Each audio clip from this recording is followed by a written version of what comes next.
So our question is write Coulomb's inverse square law of electrostatics, write condition of Coulomb's law and define unit charge on the basis of this law. So what is Coulomb's law? So we know that there are two types of charges, positive charge and negative charge, and the same type of charges are repel and opposite type of charges are attract each other. मतलब यदि दो positive charge हैं या दो negative charge हैं तो ये एक दूसरे को रिपेल करते हैं, उनके बीच में एक रिपल्सिव फोर्स होता है। और यदि एक पॉजिटिव चार्ज है और एक नेगेटिव चार्ज है तो उसके बीच में एक अट्रैक्टिव फोर्स होता है। तो ये जो अट्रैक्टिव और रिपल्सिव फोर्स है is given by the Coulomb's law. So according to this law the force of attraction और repulsion between the two point charges. अब what is this point charges? So देखो कूलम्स लॉ की कुछ limitation भी होती है। हमने यहाँ पे लिखा है right condition of Coulomb's law. तो क्या कंडीशन है यहाँ पर एक कि Coulomb's law is applicable only for the point charges. अब व्हाट इज पॉइंट चार्जेस, उसको हम समझने के लिए पहले पॉइंट ऑब्जेक्ट समझते हैं। What is point object? ऐसा ऑब्जेक्ट जिसके खुद के डायमेंशन नेग्लिजिबल होते हैं, मतलब हम उसके डायमेंशन को इग्नोर कर सकते हैं as compare to the distance. जैसे हम मान लेते हैं एक एग्जांपल, जैसे कोई बस है वो दिल्ली से बॉम्बे तक जा रही है, तो दिल्ली से बॉम्बे तक की जो डिस्टेंस है वो 1400 किलोमीटर, और बस की जो लेंथ है वो कितनी होगी? बहुत कम होगी एज कम्पेयर टू डिस्टेंस। तो हम बस के डायमेंशन को क्या मान लेंगे? नेग्लिजिबल। तो बस यहाँ पे क्या हो गई? Point object, because the dimension of the bus is negligible as compare to the distance. तो यदि डिस्टेंस के कंपैरिजन में कोई भी ऑब्जेक्ट की लेंथ या डायमेंशन कम होते हैं तो हम उसे क्या मान लेते हैं? Point object. उसी तरीके से पॉइंट चार्जेस हैं, ऐसे चार्ज जिनकी डिस्टेंस, जिनके डायमेंशन बहुत कम होते हैं उसे हम क्या बोल लेते हैं? Point charge. तो कूलम्स लॉ केवल किसके लिए एप्लीकेबल है? Only for the point charges के लिए।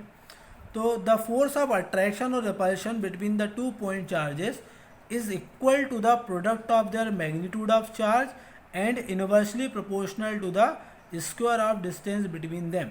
This is the Coulomb's law. तो हम ये मान लेते हैं there are two charges Q1 and Q2 place at a distance R, both are positive, so they repel each other. मतलब ये क्या करेंगे? एक दूसरे को रिपेल करेंगे because same charges are repel. अब Q1 जो है वो Q2 के ऊपर फोर्स लगाएगा और Q2 लगाएगा Q1 के ऊपर फोर्स। हम मान लेते हैं Q1 ने Q2 के ऊपर कितना फोर्स लगाया, इसको डिनोट किया हमने F, force on charge 2 due to first, तो हमने इसको डिनोट किया F21 से। उसी तरीके से charge force on a charge Q1 due to the charge Q2 is denoted by F12। अब ये दोनों फोर्स कैसे हैं? Both forces are equal and opposite. तो क्या इक्वल एंड अपोजिट फोर्स यदि ये हैं तो क्या दोनों फोर्स एक दूसरे को कैंसिल कर देंगे क्या? हमने 11th क्लास में भी पढ़ा है कि two action reaction pair. Action reaction pair क्या होते हैं? Two forces equal in magnitude opposite are called action reaction pair. तो क्या ये एक्शन रिएक्शन पेयर यदि ये इक्वल हैं और अपोजिट हैं तो क्या ये एक दूसरे को कैंसिल कर देंगे क्या? नहीं, ऐसा नहीं होता है, क्योंकि एक्शन रिएक्शन पेयर वो होते हैं जो अलग अलग बॉडी के ऊपर लग रहे हैं। यदि हम यहाँ मान लेते हैं कि एक टेबल है और टेबल के ऊपर एक बुक रखी हुई है, तो बुक का जो वेट है वो टेबल के ऊपर फोर्स लगा रहा है और टेबल लगा रही है इस बुक के ऊपर उसका रिएक्शन। तो एक ये जो फोर्स है mg ये लग रहा है टेबल के ऊपर, और उसका जो रिएक्शन फोर्स लग रहा है ये लग रहा है बुक के ऊपर। तो दोनों ही फोर्स अलग अलग बॉडी पे लग रहे हैं, इसलिए वो एक दूसरे को कैंसिल नहीं कर सकते हैं। यदि ये दोनों फोर्स एक ही बॉडी पे लग रहे होते तो ये एक दूसरे को कैंसिल कर देते हैं। उसी तरीके से ये जो दोनों फोर्सेस हैं F12 और F21 ये अलग अलग चार्जेस पे लग रहे हैं, इसलिए ये एक दूसरे को कैंसिल नहीं करते हैं। ठीक है। अब सेकंड बात आती है इसकी डायरेक्शन की, कि इसकी डायरेक्शन मैंने इसी तरफ ही क्यों बनाई, दूसरी तरफ भी डायरेक्शन हो सकती है। तो ये जो फोर्स होता है इलेक्ट्रोस्टैटिक फोर्स या कोलम्बियन फोर्स, ये सेंट्रल फोर्स होता है। सेंट्रल फोर्स का मतलब होता है जो सेंटर की डायरेक्शन में लगे उसे हम क्या बोलते हैं? Central force along the line joining both the charges. मतलब ये जो Q1 Q2 दोनों चार्जेस को जो भी लाइन ज्वाइन करेगी उसी की डायरेक्शन में ये फोर्स लगेगा, इसलिए हम इसे क्या बोलते हैं? Central forces. ठीक है। तो क्या हुआ भाई इस लॉ से? द फोर्स ऑफ अट्रैक्शन और repulsion between the two charges is equal to the product of their magnitude क्या लिखा हुआ है, directly proportional to the product of their magnitude. Magnitude कितना है Q1, इसका मैग्नीट्यूड क्या है Q2। तो जो फोर्स है वो किसके प्रोपोर्शनल है, Q1 एंड Q2 के, और inversely proportional the square of distance between them, मतलब F is inversely proportional to 1/r²। अब प्रोपोर्शनल और इन्वर्सली प्रोपोर्शनल का मतलब क्या होता है, यदि किसी भी चीज़ की वैल्यू बढ़ाने पर उस सेकेंड चीज़ की वैल्यू भी बढ़ती है तो हम उसे बोलेंगे प्रोपोर्शनल, और यदि इसकी वैल्यू बढ़ाने पर फोर्स कम हो जाता है तो उसे हम बोलेंगे इन्वर्सली प्रोपोर्शनल। अब सीधी सी बात है, यदि मान लीजिए दो चार्जेस हैं 1 कूलम एंड 1 कूलम, और यहाँ पर दो अलग चार्जेस हैं 10 कूलम के और यहाँ भी 10 कूलम के, तो किसके बीच में ज़्यादा फोर्स होगा, तो ऑब्वियस सी बात है जहाँ पर चार्ज ज़्यादा होगा वहाँ पर फोर्स भी ज़्यादा होगा। उसी तरीके से सेकंड की बात करें, यदि वो पास पास रखे हुए हैं तो ज़्यादा फोर्स होगा, और यदि हम उसे चार्जेस को दूर कर देते हैं तो वो फोर्स कम हो जाएगा। ये हम मैग्नेट के केस में इजीली यदि हम उसे समझ भी सकते हैं, यदि दो मैग्नेट पास पास रखी हैं तो उनके बीच में लगने वाला फोर्स ज़्यादा होगा, यदि उन मैग्नेट्स को हम दूर कर दें तो वो फोर्स भी कम हो जाएगा। अब यहाँ पर ये जो फोर्स है ये inversely proportional to the distance, square of the distance. Square of the distance का मतलब क्या होता है, यदि मान लीजिए कि यदि फोर्स प्रोपोर्शनल टू हो 1/r, या हो 1/r² या फिर हो 1/r³। अब इसका क्या मतलब होता है, जैसे कि मान लीजिए ये जो r है, यदि मैं इस केस की बात करूँ, यदि हम रेडियस को डबल कर डिस्टेंस को यदि हम डबल कर देते तो फोर्स कितना हो जाएगा, यदि मैं डिस्टेंस को r की जगह पर 2r कर दूँ तो डिस्टेंस हो जाता है यहाँ पर हाफ। मगर यदि इस केस की बात करूँ, यदि मैं डिस्टेंस को डबल करता हूँ तो ये 2r का स्क्वायर ये हो जाएगा कितना 1/4r, और इस केस में कितना हो जाएगा 2r का स्क्वायर हो जाएगा 1/8r³। ये डिफरेंस होता है 1/r, 1/r² और 1/r³। तो according to Coulomb's law this force is proportional to 1/r²। मतलब यदि हम उस डिस्टेंस को डबल करते हैं तो फोर्स 1/4 टाइम्स कम हो जाता है। उसी तरीके से यदि मैं डिस्टेंस को 3 टाइम्स इंक्रीज कर दूंगा तो फोर्स 9 टाइम्स कम हो जाएगा। ठीक है, तो F is proportional to Q1 into Q2 and F is proportional to 1/r²। Equation first and second, from equation first and second combining them, so F is proportional to Q1 Q2/r², और proportionality sign हटा के हम क्या लगाते हैं एक constant K, तो F equals to K Q1 Q2/r²। So where K is electrostatic force constant, its value depends on the nature of the medium in which charge are located। तो अभी तक हमने क्या देखा कि the force between the two charges is depend on the magnitude of charge, depends on magnitude of charge and distance between the charge। मगर यहाँ पर एक बात हो रही है कि K is a electrostatic force constant and its value depends on the nature of the medium, मतलब this force is also depend on the medium where charges are located। So if the medium is air or vacuum, यदि medium air है तो ये जो constant है electrostatic constant, इसकी value होती है 1/4πε0, और इस पूरी की जो न्यूमेरिकल वैल्यू होती है वो होती है 9 × 10⁹ ये एप्सिलॉन नॉट है, ये हमारे लिए एक नया वर्ड है, is called permittivity of the free space. ये एप्सिलॉन नॉट वर्ड किसके लिए यूज़ करते हैं हम, परमिटिविटी ऑफ फ्री स्पेस, और केवल एप्सिलॉन वर्ड यूज़ करेंगे हम परमिटिविटी ऑफ एनी मीडियम।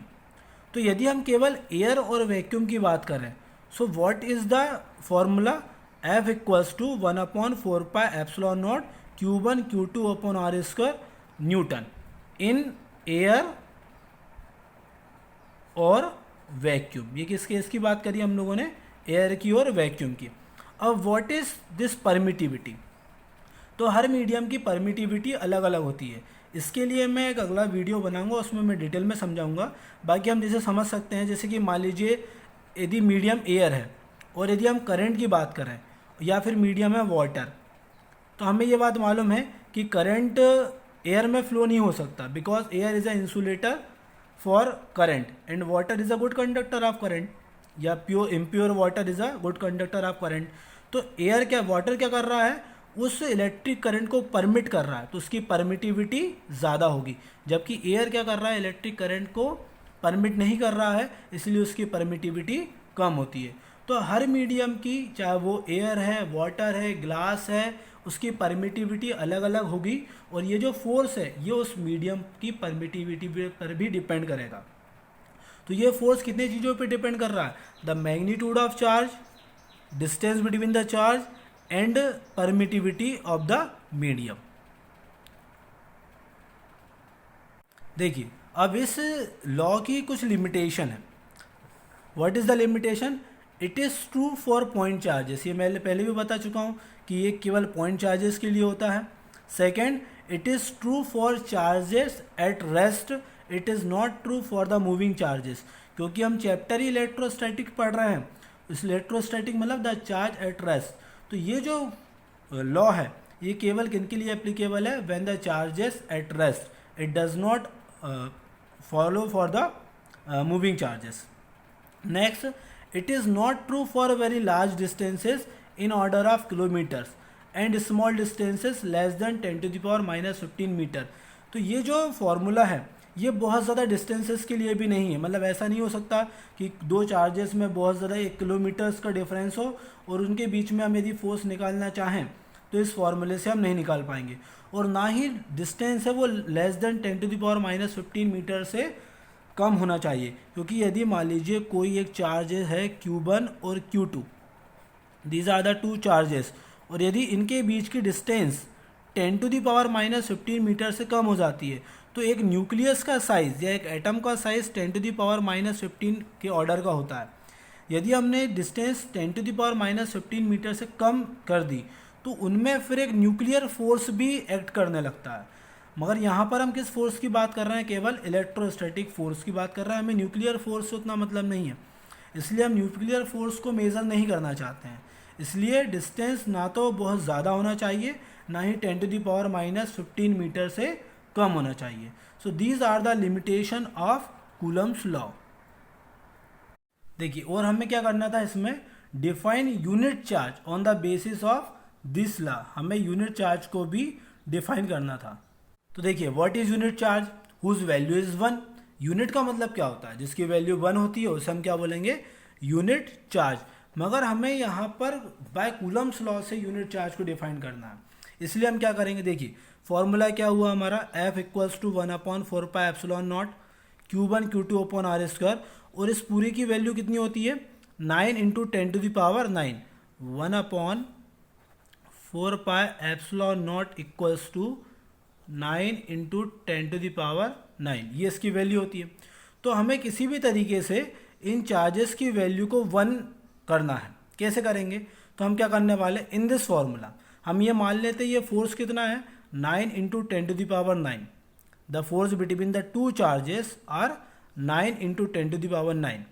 और ये भी मान लेते हैं ये दोनों charges are equal in magnitude, मतलब Q1 magnitude of Q1 equals to magnitude of Q2 equals to Q, and the distance between them is 1 metre, ये भी हमने मान लिया। तो यहाँ पर क्या हो जाएगा, इस फॉर्मूले में यदि हम इस वैल्यूज़ को पुट करते हैं तो F की value 9 into 10 to the power 9 equals to 9 into 10 to the power 9, Q1 के प्लेस पर Q, Q2 के प्लेस पर Q, एंड डिस्टेंस इज 1।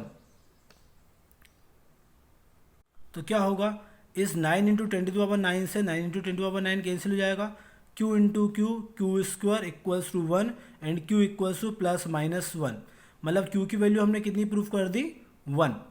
तो हम क्या बोलेंगे, thus if two like charges means Q1 equals to Q2 equals to Q, like charges of equal magnitude are placed 1 meter apart in air or vacuum, experience of force of repulsion of 9 into 10 to the power 9 Newton, then each charge is called unit charge। मतलब क्या हो रहा है, यदि दो equal charges place at a distance of 1 metre in air और vacuum and the force between them is 9 into 10 to the power 9, then the charge are called unit charge. तो वो कौन से चार्ज होंगे, यूनिट चार्ज होंगे।